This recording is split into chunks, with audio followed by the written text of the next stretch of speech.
Good morning, guys. It's a rainy Monday morning, but y'all know I don't mind the rain. So I'm here in Luke chapter 7, reading from verse number 36. It says, one of the Pharisees asked Jesus to have dinner with him. So Jesus went to his home and sat down to eat. Now, when a certain immoral woman from the city heard that he was eating there, she brought a beautiful alabaster jar filled with expensive perfume. Then she knelt behind him at his feet, weeping. Her tears fell on his feet, and she wiped them off with her hair.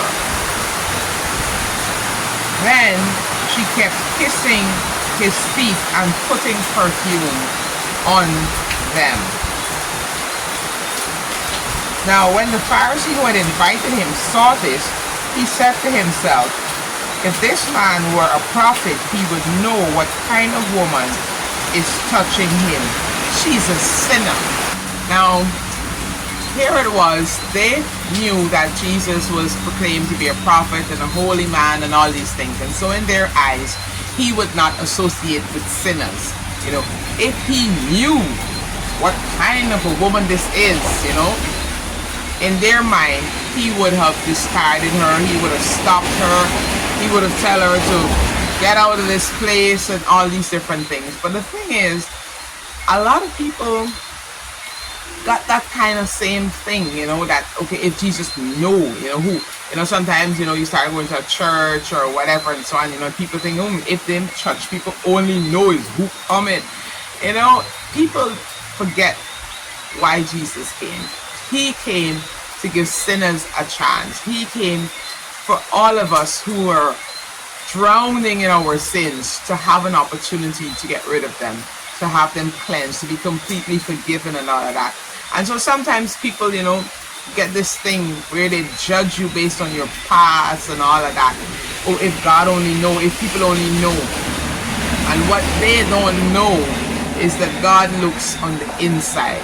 He doesn't look at our actions, because we fail in our actions. There are many times when we fall short, many times when we don't do what's right. Sometimes it's just totally out of ignorance, because we don't know everything. We end up getting ourselves in a bind. We end up in a lifestyle that we don't really want and all these things. But coming into contact with Jesus, what this says is that this woman heard, and knowing her condition, she says, I gotta go meet this guy.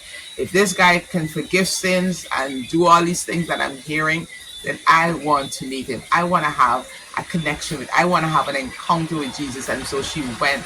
And even though, they didn't invite her, they would not have invited her in, more or less, because a lot of public people were coming in to for whatever reason, she was able to sneak in and come in and just cry at his feet and wipe his feet.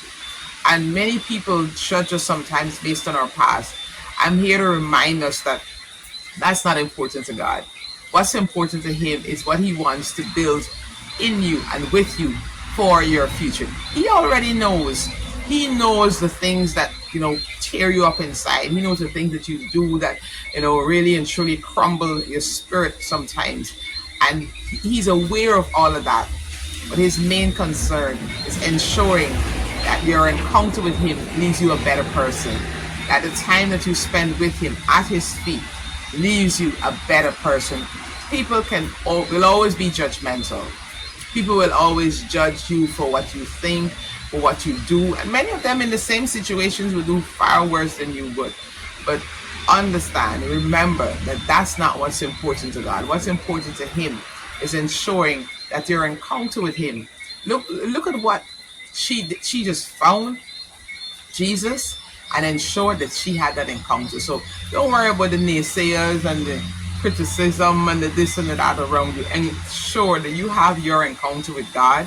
And when you leave that place, a better person with his spirit inside of you, helping you to make better decisions in your future, right?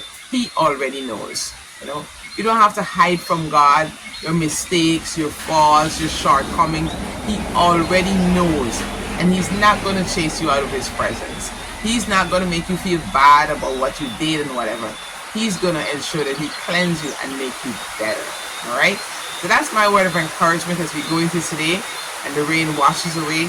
Remember that God's love, his blood can wash away anything that causes you discomfort, anything that causes people to look down on you, anything that maybe sometimes causes you even to look down on yourself.